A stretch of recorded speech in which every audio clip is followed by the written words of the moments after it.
And we lead, of course, with the death of a towering figure, one of the colossi of late 20th century politics, Mikhail Gorbachev. Yeah, he sadly died. The former Soviet leader has died aged 92 in hospital in Russia. And, of course, as the last president of the Soviet Union, or General Secretary, or whatever they called him, he did some great things for Russia. And at the time, we never thought that Russia would have turned into the catastrophe it is now. He sought arms reduction deals with the US, reducing their nuclear stockpiles, which were actually bankrupting Russia. That's, part of the reason, keeping up with the Cold War was part of the reason Russia, had to end, or the Soviet Union had to end. He forged partnerships with Western powers. He refrained from using force when breakaway states wanted to form their own countries, and pro-democracy protests erupted across the Soviet bloc. He brought in perestroika, the opening up of the economy, and it's so sad to see what's happened.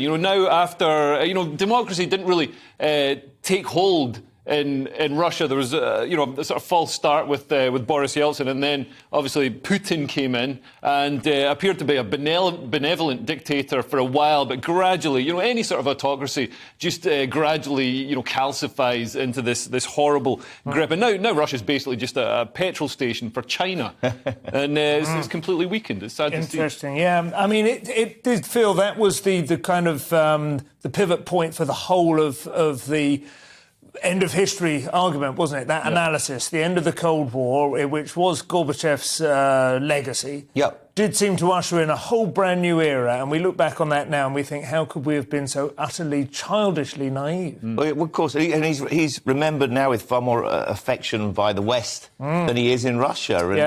And this is a quote of his: "Russia can succeed only through democracy. Russia is ready for political competition, a real multi-party system, fair elections, and regular rotation of government." What a lovely dream. But it was never... What he wanted was transparency, but it turns out transparency in a non-democracy, in a dictatorship, really isn't a good thing. On the other hand, there's not much to transpose. Yeltsin, who then ran the place for the next 10 years, I was just glancing through his Wikipedia page, and apparently when he finally resigned, his approval ratings were at 2%. Oh, really? That's just his mum. Yeah. Like his village still. It's virtually named individuals, isn't it? His mum, not even too sure. But some people have said that Gorbachev, we have a slightly rosy view of even how he was perceived at the time. I think he did send tanks into Latvia and Lithuania when they tried to break away, but there was. I suppose you've always got to compare like with like. That's the absolutely. point. But it was the time of the end of a Cold War. It was the wall coming down, which also he was involved with. There was a lot of massive change. And also his style, which maybe I'm just like superficial, but he was a gentle and refined and cultivated man. He apparently genuinely formed quite a close bond with Thatcher.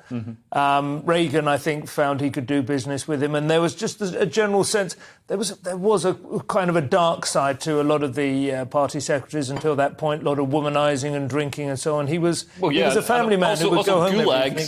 There's also torture and stuff. Oh, yeah, I mean, if you go back far enough. But also, even as you moved into the modern era, they were still kind of running it like gangsters. Absolutely. And I think what this has shown, and what the sort of Soviet Union's collapse, we thought, in the West, we think democracy is going to flourish. Anytime you topple a dictator or a communist regime, democracy will just naturally spring up. And actually, democracy is really difficult. We couldn't get it going in Afghanistan, Iraq, couldn't get it going in the Soviet Union. So Culture runs very deep.